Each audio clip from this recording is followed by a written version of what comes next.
మరి మనం ప్రసన్న దగ్గరికి వెళ్దాం. ప్రసన్న ఏదైతే డొనాల్డ్ ట్రంప్ ప్రకటించారో యుఎస్ యాడ్ని నిలిపేస్తున్నామని చెప్పారు. అంటే $20 మిలియన్ సంబంధించిన ఏదైతే ఆర్థికంగా ఆదుకుంటున్నామని చెప్తున్నారో ఆ విషయంపై నిలిపివేయడంతో అనేక శాఖలు అంటే విద్యాశాఖ కానివ్వండి, అంటే దాంట్లో ఆ వచ్చేదానికి ఏదైతే హెచ్ఐవి పాజిటివ్ ఎవరైతే ఉన్నారో వాళ్ళని ఆదుకోవడానికి, టీబీకి సంబంధించిన కొంచెం ఏదైతే ఉన్నదో హెల్త్ ఆర్గనైజేషన్స్లో వాళ్ళకు వస్తున్నారు.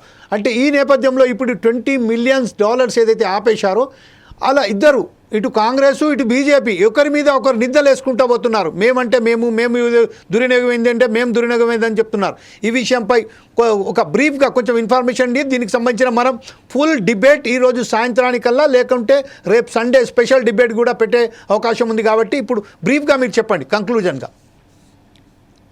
జమీల్, అమెరికా అధ్యక్షుడు ట్రంప్ నేను మాట్లాడుతూ ఉక్రెయిన్ పైన ఏదైతే అధ్యక్షుడు ఉన్నాడో జెలెన్స్కీ, తను అమెరికాను $200 బిలియన్ ఖర్చు పెట్టించడానికి ఒప్పించడం జరిగిందని, దానివల్ల అమెరికాకు ఎటువంటి న్యాయం జరగదని, ఖర్చు మాత్రమే ఉందని, అదే యూరోప్ దేశాలను చూసుకుంటే గనక వారికి ఆర్థిక పరమైన వెసులుబాటు కల్పించేసి అమెరికాకు మాత్రం మేము ఇవ్వకపోవడం అంటే ట్రంప్ తీవ్రంగా దాన్ని ఖండించడం చెప్పవచ్చు.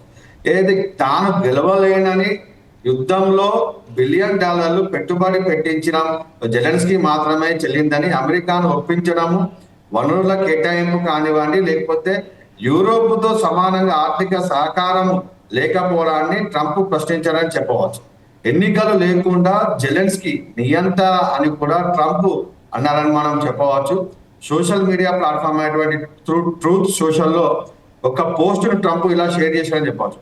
ఒక్కసారి ఆలోచించండి, నిరాడంబరంగా విజయవంతమైన హాస్య నటుడు జెలెన్స్కీ అమెరికా సంయుక్త రాష్ట్రాలను $350 బిలియన్ ఖర్చు చేయాలని, తాను గెలవలేని, ఎప్పటికీ ప్రారంభించాల్సిన అవసరం లేని యుద్ధంలోకి వెళ్ళాలని అమెరికాను ఒప్పించాడు. దీనివల్ల అమెరికాకు ఆర్థికంగా నష్టమే తప్ప ఎటువంటి లాభం లేదు. అటువంటి యుద్ధంలోకి అమెరికా వెళ్ళడం అనేది గతంలో ఉన్న ప్రభుత్వం చేసినటువంటి అతిపెద్ద తప్పు అని చెప్పేసి ట్రంప్ అనడము, అదే విధంగా దీన్ని చూపెట్టేసి అమెరికా ప్రపంచవ్యాప్తంగా ఇతర దేశాలకు ఇస్తున్నటువంటి ఏదైతే ఎయిడ్స్ ఉన్నాయో అవన్నీ కూడా అన్ని నిధులను కూడా నిలిపివేయడం అనేది అమెరికా ట్రంప్ ఒక సాహసోపేత నిర్ణయం అని చెప్పవచ్చు. తను అమెరికాకు అధ్యక్షుడు అయిన తర్వాత ఏ దేశాలకు కూడా మాకు అవసరం లేదు, మా దేశాన్ని మేము కాపాడుకోవాలి, ఫస్ట్ మా దేశాలకు మా నిధులు మాకే కావాలి అని చెప్పేసి ట్రంప్ ఏదైతే వ్యాఖ్యానం చేశారో దానివల్ల ఇండియాకు రావాల్సినటువంటి నిధులు కానివ్వండి, ఇతర నిరుపేద దేశాలకు అమెరికా ఇస్తున్నటువంటి నిధులను మొత్తం కూడా ట్రంప్ ఆపేశాడని చెప్పవచ్చు.